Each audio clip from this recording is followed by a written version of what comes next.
తెలంగాణలో సర్పంచ్ ఎన్నికల ప్రచారంలో చిత్ర విచిత్రాలు చోటు చేసుకుంటున్నాయి. ఓ భర్త తన భార్యను గెలిపించుకోవడానికి బోరున విలిపిస్తూ తన భార్యకు ఓటు వేయాలని ఓటర్లను అభ్యర్థించారు.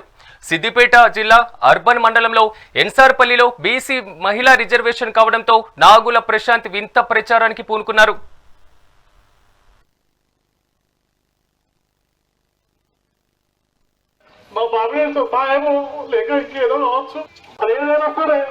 నేను మీ అందరినీ కూడా మనసులో పెట్టుకుంటా.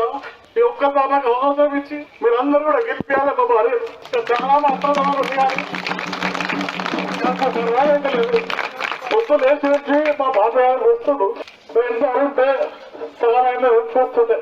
ఈ రోజు నాకు ప్రతికిలోకి వీళ్ళందరూ ఎలా ఉంటారు, వీళ్ళందరూ మరమ నా పోయిన సంవత్సరం కూడా ఇదే ఆస్తి కానీ కావచ్చు, అమ్మంది కావచ్చు, ఫ్రెండ్స్ కావచ్చు, చాలా మంది వస్తున్నారు.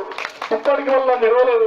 ఎందుకంటే నేను నా మీద నా అభిమానం 2 రోజులు మాట్లాడినా 3 రోజులు మాట్లాడకపోయినా మళ్ళీ తెల్లారొచ్చినప్పుడు మాట్లాడదు. ఎందుకంటే అంత స్వతంత్రం నా దగ్గర ఉంది, అంత పట్లాడే దమ్ముంది. ఎందుకంటే ప్రతి ఒక్కరు కూడా నా టీం బాధ్యత అయితే శ్రీకాంత్, హరికిషన్, శ్రీకాంత్, అశోక్ వీళ్ళందరూ కూడా నా కోసుకుని వెళ్ళినా కూడా నేను ఎలక్షన్ లోకి నా దగ్గర చర్చ వరకు మాత్రం నా సీట్ ఇవ్వాలి. నేను చచ్చేంత వరకు కూడా నేను మాత్రం మరవ. ఎందుకంటే నేను కష్టాలు ఉన్నప్పుడు వాళ్ళకి రావడము, నేను సుఖాలు ఉన్నప్పుడు వాళ్ళకి రావడం, ఆసనాలు ఉన్నప్పుడు కూడా వాళ్ళే రావడం.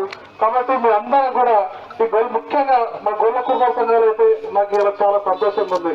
మా బాలయాలు చూస్తే చాలా సంతోషంగా ఉంది. ఎందుకంటే ఆ ప్రేమ సంపాదించుకోవడం చాలా టైం పడుతుంది. ఆ ప్రేమ మీరు ఇచ్చినందుకు మీకు శిరస్సు నుంచి పాదాలు చేస్తున్న మా అక్క చెల్లెలందరికీ కూడా. అలాగే మనకు మహిళా సంఘం అయితే కూడా మా మహిళా సంఘం అక్కజనులు కూడా చాలా మంచి మాట చెప్తున్నారు. వాళ్ళని కూడా నేను మరవ వాళ్ళకి ఇచ్చిన మాట